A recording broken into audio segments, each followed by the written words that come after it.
বাপ, নিজেদের জিন্দেগিতে একবার ভাইবা দেখেন, আমিও ভাবি আপনিও ভাবেন এমন আচরণ আমার মধ্যে আছে কিনা। 3 দিন ধরে যে বাড়িতে মেয়ের বিয়েতে, ছেলের বিয়েতে যে ডেকসেট বাজাইলেন, কারে খুশি করার জন্য? হ্যাঁ, 1 লক্ষ টাকার গেট, এরপরে গায়ে হলুদের এই নগ্ন অনুষ্ঠান কার জন্য করলেন?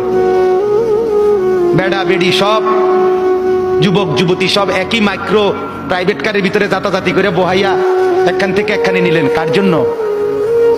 পুরা প্যান্ডেলের ভিতরে একসাথে বেড়া বেড়ি একত্রে খায়, নাচে, গায়, ফুর্তি করে, কার জন্য? শুধু সমাজ, সোসাইটি, পরিবেশ, সোসাইটি মেনটেন করছেন, সমাজ মেনটেন করছেন। ছেলেরা চাইছে, মেয়েরা চাইছে, বাচ্চারা চাইছে, এতে হেতে চাইছে, তো মালিক তিনি কি চাইছিল? ওনার কথা মনে হয় নাই?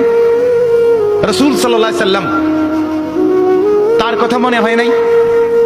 বলেন, কিয়ামতের দিন নবী সাল্লাল্লাহু আলাইহি ওয়াসাল্লামের কাছে কোরআনে আছে, ফাকাইফা ইযা জিনা মিন কুল্লি উম্মাতিন বিশাহীদ ওয়া জিনা বিকা আলা হাউলা'i শাহীদা। নবীকে বলছে আল্লাহ, বন্ধু, আপনার উম্মতের প্রত্যেকের আমলনামা আমি আপনার হাতে দেখাবো, আপনার হাতে, আপনার সামনে পেশ করব, আপনি দেখে কথা বলবেন আমার কাছে। সুপারিশ আপনি কইরেন, মানা নাই, কিন্তু আপনি দেখে করবেন। রাসূলুল্লাহ সাল্লাল্লাহু আলাইহি সাল্লাম যদি হাসরের ময়দানে এরকম আমলনামা খুলে উল্টায় আর পৃষ্ঠার পর পৃষ্ঠা দেখে ফজর নাই, জোহর নাই, আসর নাই, মাগরিব নাই, ইশা নাই, শনিবার রবিবার, মদ জুয়া, অবৈধ উপার্জন, গান বাদ্য, নাটক, সিনেমা, জিনা, ব্যভিচার, বেহায়া, বেপর্দা সব উল্টায়, আল্লাহর নবী সাল্লাল্লাহু আলাইহি সাল্লাম তখন বলবে, উম্মত কি এটা? উম্মত, আমার 23 বছরের এত চোখের পানির কথা একবারও মনে হয় নাই? কি আনছো এটা আমারে? উম্মত, তুমি জানো না আমি যে তায়েফের পাথরের আঘাতে পুরা পিঠ চালনির মতো ঝাঁঝরা বানায় ফেলছে আমার? শোনো নাই তুমি? আমারে যে উহুদের ময়দানে দান দান শহীদ করে রক্তাক্ত করছে, তুমি শোনো নাই?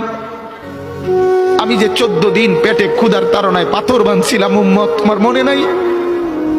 একবারও শোনো নাই আমার ক্ষুধার কষ্ট, আমার পিঠের ব্যথা, আমার দাঁতের ব্যথা, আমার কাঁধে 2টা কড়া ঢুকে গেছে? উম্মত, আমার ঘরে 3 মাস আল্লাহর নবীর স্ত্রী আয়েশা বলছে, আল্লাহর কসম উম্মত, নবীর স্ত্রী বলছে 3 মাস 3টা সূর্য চাঁদ উঠছে ডুবছে, রাইনা হিলালান সুম্মা হিলালান সুম্মা হিলালান, 3 চাঁদ 3 মাসে নবীর 9 জন বিবির কারো ঘরে আম্মা জান আয়েশা বলে 1 ফোঁটা চুলায় আগুন জ্বলে নাই।